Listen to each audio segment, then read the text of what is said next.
is episode 27 of the Arts Academy podcast with Victor Varnado and Roxxy Haze. How to interview a guest with special guest Jasmin Leigh. Jasmin, thank you for being here. Thank you for having me. Can I just, all this time I thought I was using my AirPods and they were never connected to my computer. So I was like, why does it sound like it's coming through my speaker? So now I have it together. Does my mic sound better? Oh, that's great. Well, I'm glad you finally figured it out. It's wonderful to be along on your technical journey. I feel old now. Oh, yes. Well, I am actually old, so you can feel old, but I am old. But I have this nifty shirt, makes me look young, don't you think? It's red, little picnic. Maybe if you unbutton a couple of buttons and take off the undershirt, or maybe have like a scoop undershirt. Yeah. Oh, that wasn't a real question. Yes, you look young. I'm not gonna do all that. I don't have to please anybody. It's part of being young, huh? I don't have to please anybody. Look at me. I'm young. You guys. All right. So let's talk about you. This dance. First of all, tell us what this dance. That was an uncle dance. Like this dope ass dance. Boop boop doop. All right. If you're listening to this with audio, what you just missed was me doing the best dance you've ever seen. Jasmin and Roxy, both of them just they just started sweating out of nowhere because of my dance. Thought it was amazing. This really quickly. You should have seen. Leslie said you should have seen what? Why are you doing that, Les? That's my wife. Is that your wife? Oh. With no pants on, so you should just shut up, Leslie. Wow. No pants on. Leave me alone. All right. Anyway, this is marital bliss. Jasmin, thank you for supportive. Yeah, she is supportive. My wife has a lot of great qualities, and that means that I'm going to be able to kiss her tonight. So, enough of that. Let's go on with what we're actually here for, which is to learn about interviewing. First of all, tell us a little bit about your podcast. Okay, well, I am on a podcast with the amazing Talib Kweli, who I'm sure this age group knows who they are. He's a rapper. Yes. And so our podcast is called People's Party, and we interview rappers, poets, people in politics. We interviewed Patrisse Cullors of Black Lives Matter, pretty much, and talk about everything dealing with the culture, including hip hop and what's going on day to day. Okay, that's awesome. And then, so do you have specific jobs on the podcast? Like, what's your jobs? Like, for instance, I have a podcast and I have a co-host, and we have different jobs. Like, my job usually is to do the interview, and the co-host job is usually to derail the interview because it's a comedy show. But do you have specific jobs on your own show? Well, I'm a co-host / on-screen producer. Mm-hmm. And pretty much I'm like the comedic relief somewhat, but we don't really need comedic relief because Talib is also has comedic relief. But I'm pretty much there, number one, to ask questions from a woman's point of view, because everyone just doesn't want to hear what a man thinks on the regular basis. And also because I'm kidding. 2020 China. But anyway, so, and also I'm there because of the age difference. I feel like I'm there to bring in the younger crowd and a different perspective, because I have the millennial perspective. And we both do interview questions. I wouldn't say I'm there to derail it, but I'm definitely there for my bubbly personality. And I find that I always find the positive in most things, when sometimes the older people are a little bit Debbie Downers. Mm-hmm. Like, I bring in that happiness and fun and laughter. And sometimes I'm literally just there smiling, and people, like, one of the worst funniest comments was when they said that I would I would smile if someone was dying, but I don't. I just like I have some people can't stand my smile, but it's literally stuck on my face. Like I'm smiling when I'm cursing you out. I'm smiling when I'm happy. I'm smiling when I'm angry. It's just kind of there. So I think that, I just bring my life, my bubbly life to the podcast. Now, now you say that like you're kind of comic relief, but do you have like a way that you interact with people while you're interviewing? Like when you're saying you're watching the interview, I'm assuming, and then sometimes you're like, this interview needs a little bit of something, and then so how do you evaluate and decide what you should be doing? It's all about timing, and it's pretty much kind of the same as comedic timing, because I know when I first started, I had an issue with interrupting during serious topics that didn't need interrupting. So now I just kind of like, I sit back and I listen. And if something's getting too heavy, then I know, oh, cool, I can insert a joke right here, or, ask them a lighter question that's going to bring the fun back into the interview. So it's really about sitting back and observing. Mm-hmm. And so when you observe, how do you split the difference between observing and actively listening? Ooh, that's hard. It's an art of multitasking, and has actually been a little bit harder since I'm been pregnant, because your brain is like everywhere. Neither one of you have been pregnant. Oh, you have been pregnant before, but yeah, your brain is like Deputy Headmistress Roxxy. Yes, she had. I forget. But your brain is like everywhere. Plan on it. Okay, let me know how that works out. Thank you. I will. I'll totally do. and where the baby's coming out at. But my butt, of course.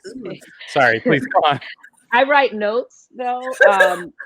We actually print out. We do prep beforehand, and we print out the script. So like all of my questions that I'm gonna ask ahead of time are already there, and they're in chronological order of how we're supposed to ask them. But Talib, he likes to go with the flow.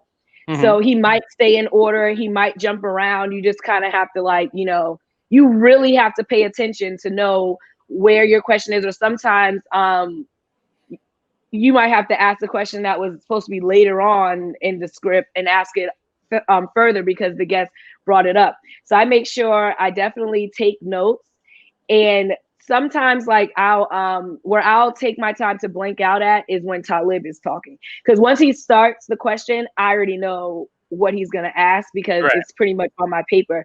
And it's more important to listen to what the guest is saying, so you don't re-ask something rather than listening to what Talib is saying. So those are the times where I'll take my time to go down and look at my notes, or write something funny or, quirky or something that I want to ask that would be beneficial to the interview. Now, especially when you're interviewing people, and like you said, like some of them are very heated subject matter. Mm-hmm. What do you do when there's a guest whom, one, you want to have a good interview with, but two, you completely disagree with? Michael Rappaport. I knew you were gonna say. I saw that one. I was like, the next time we have someone, I'll be able to better handle it. But I'm also, still starting out in this. And as a journalist, as an interview, you're supposed to be subjective. You're not supposed to have your feelings into it. Uh-huh. And so with his particular interview, I definitely did not. We just kept going at it pretty much.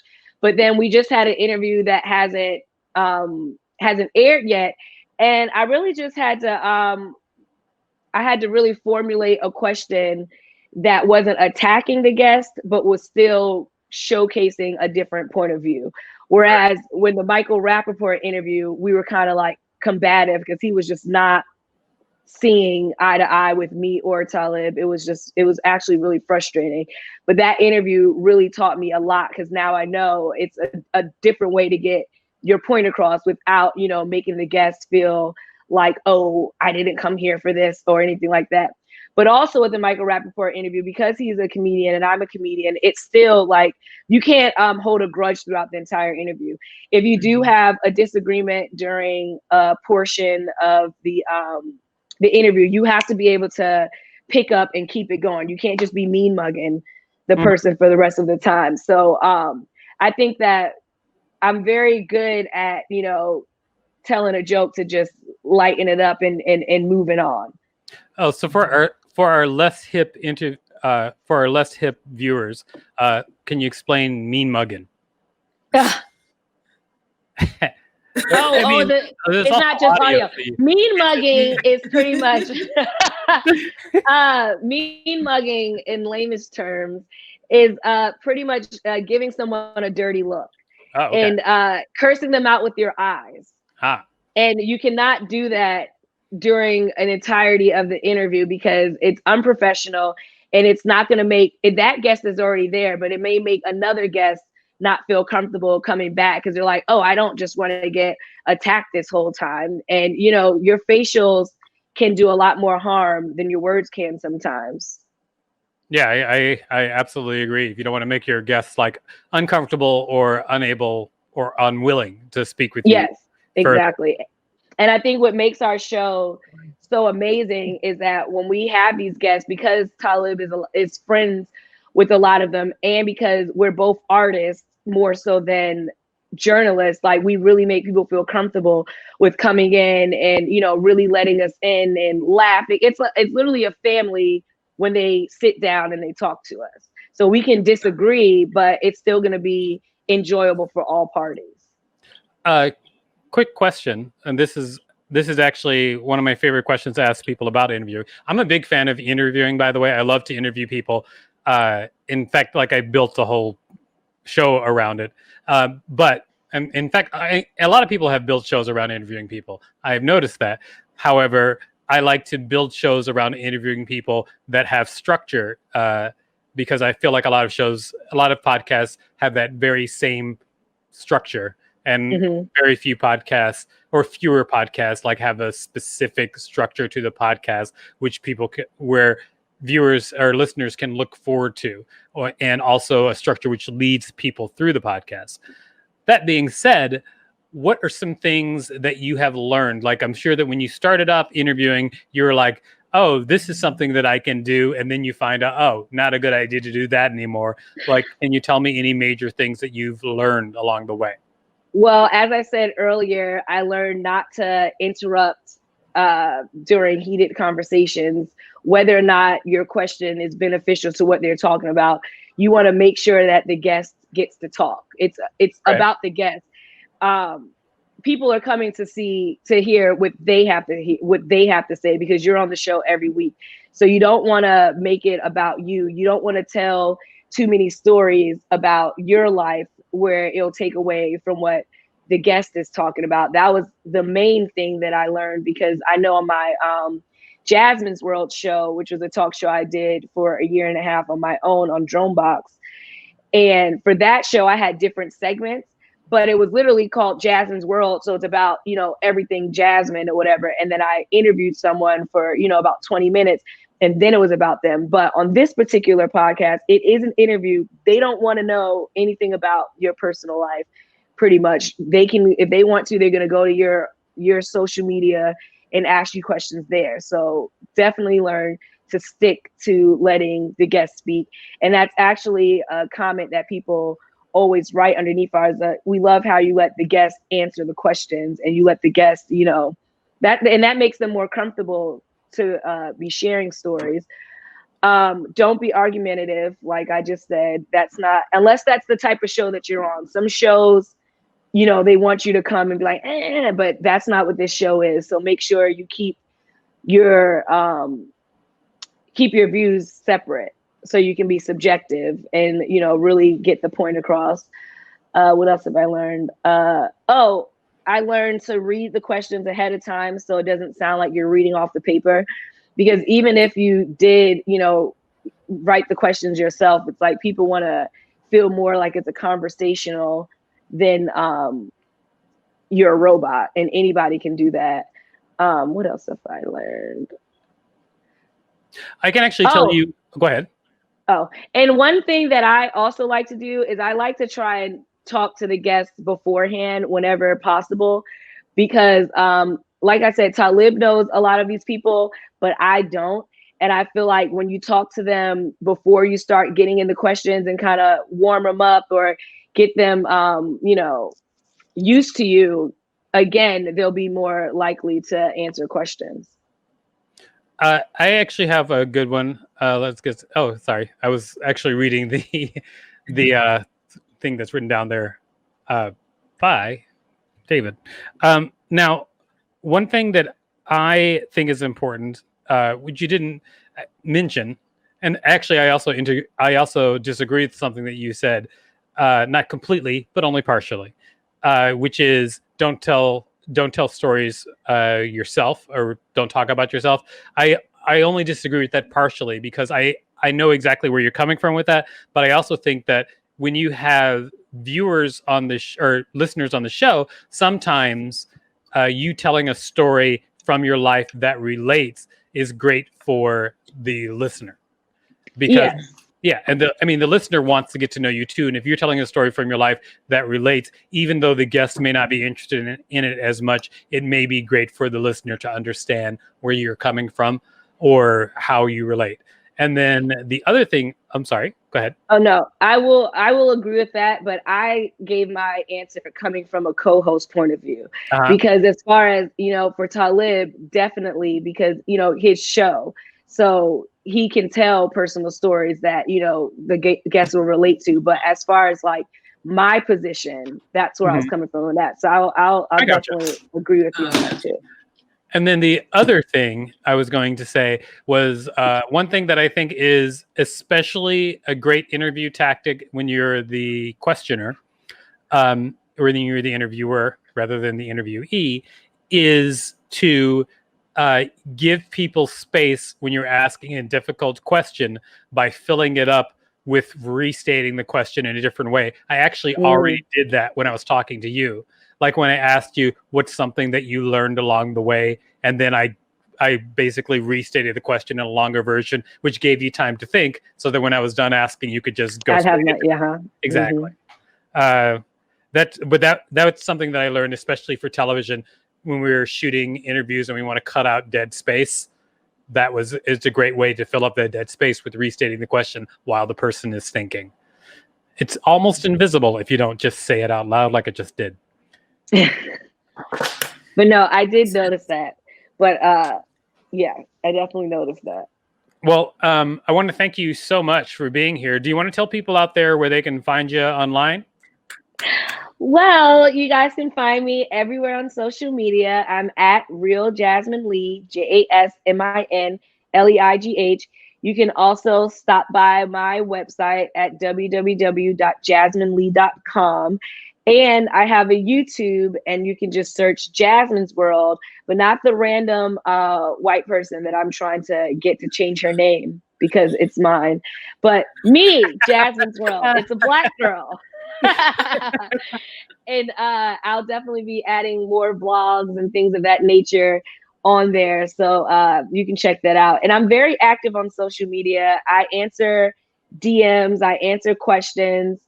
So if you have any other further questions that you want, or you want me to check out one of your podcasts or something like that, I have no problem doing that because I'm here to help. Right on.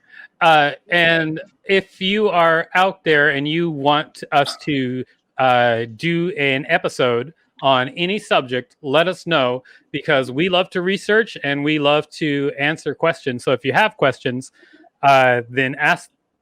Sorry, I burped again, everybody. I really shouldn't be drinking this carbonated water. Oh, no. Well, I mean, it's spaghetti and meatballs and carbonated water. It's not the worst. Whatever. You know what you two are? You two are lucky. Lucky we don't have to smell those burps. Yes, lucky we don't have to smell those burps. I feel like that's terrible. I mean, I can't say for sure how lucky you are, because, I've been known to have some very good burps. Anyway, if you're out there and you want us to answer any questions about entertainment, being an artist, or anything at all, let us know. And also check out the podcast, because we have over 20 25 episodes now. I think so, yeah. Yeah, over 25 episodes from everything from how to do interviews like today or how to make a TV pitch deck, which is something that everyone should learn if you're trying to make it entertainment. So check out those episodes. I think you will enjoy them. Thanks a lot for being here, everybody. Oh, wait, I forgot something. You have something to say, Jasmine? Oh, yeah. Check out People's Party. Yeah, I wasn't going to say anything. Yes, check out People's Party. Check out People's Party. It's on all your podcasting networks under People's Party, and it's also on YouTube under People's Party. Like, subscribe, and make sure you tell the people how much you love me. Right on. Awesome. Not the guns. Okay, so everyone else. Is it Arts Academy? No, ArtsAcademy.com, Arts Academy Podcasts. There we go. .com. All right, see everybody. I'm hitting the end button. You can visit us at altartsacademy.com.